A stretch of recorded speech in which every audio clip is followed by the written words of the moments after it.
Assalamualaikum warahmatullahi wabarakatuh. Selamat datang di video pertama tentang belajar PHP untuk pemula. Kali ini kita akan belajar tentang pengenalan PHP. Ya, langsung saja.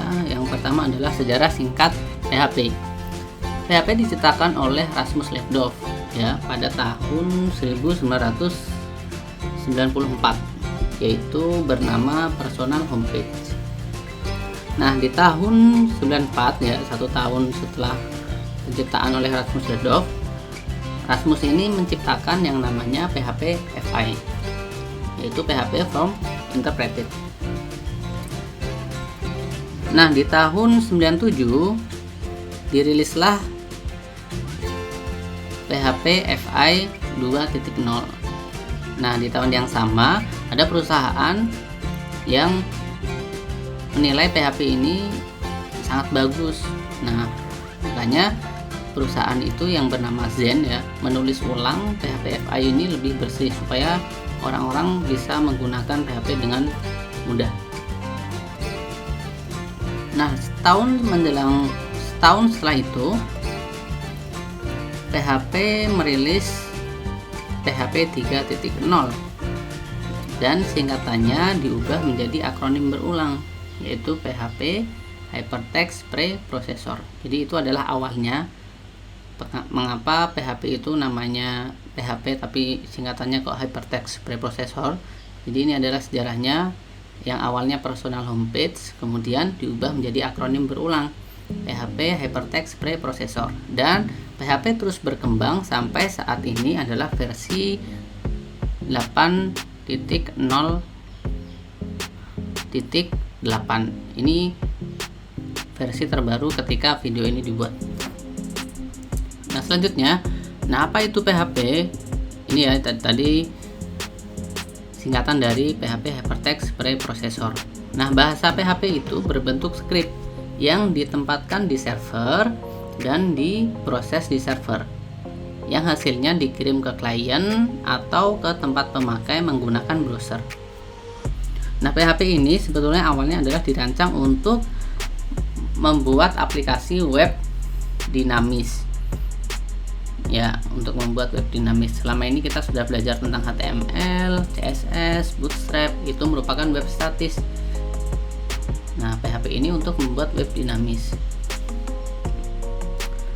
Nah, selanjutnya adalah cara kerja PHP.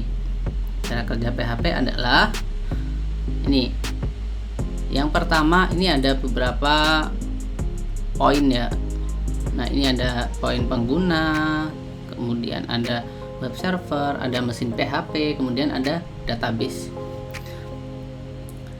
Nah, pada awalnya pengguna atau klien ini meminta sebuah halaman yang nanti akan ditangkap oleh web server. Nah, web server ini ketika kita menerima sebuah request dari klien, dia periksa nih apakah di situ ada sebuah file PHP.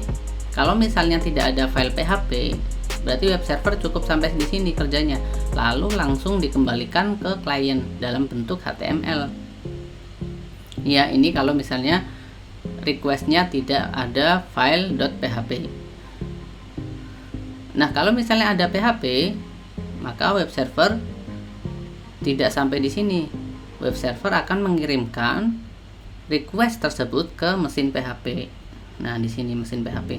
Mesin PHP juga dicek di sini. Apakah request dari web server itu berhubungan dengan database?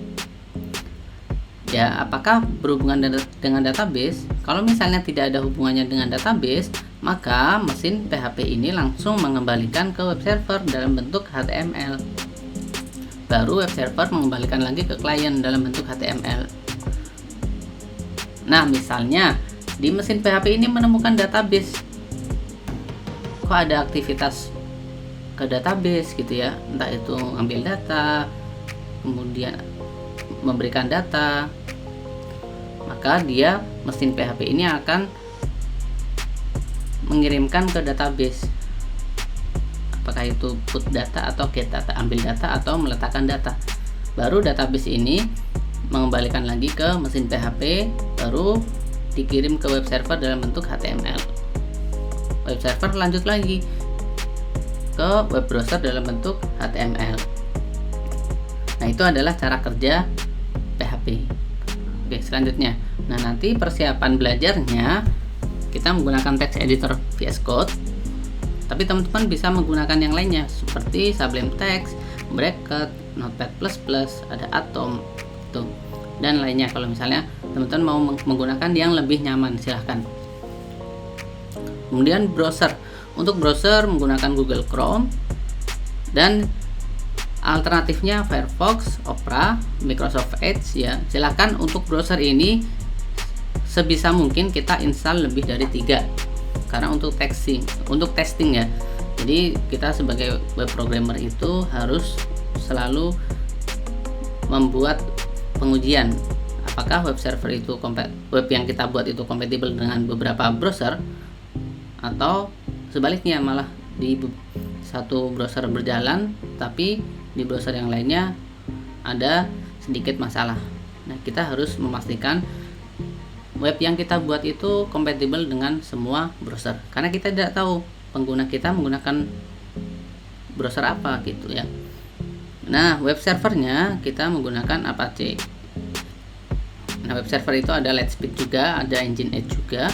Kita menggunakan Apache yang nanti sudah include ketika teman-teman menginstal XAMPP. Nah, nanti ini ya yang perlu kalian download itu Google Chrome, VS Code, XAMPP. Untuk database nanti kita menggunakan MySQL ya, MySQL atau MariaDB ya. Oke, itu saja tentang persiapan bagaimana kita belajar PHP. Sampai jumpa di video selanjutnya. Terima kasih. Assalamualaikum warahmatullahi wabarakatuh.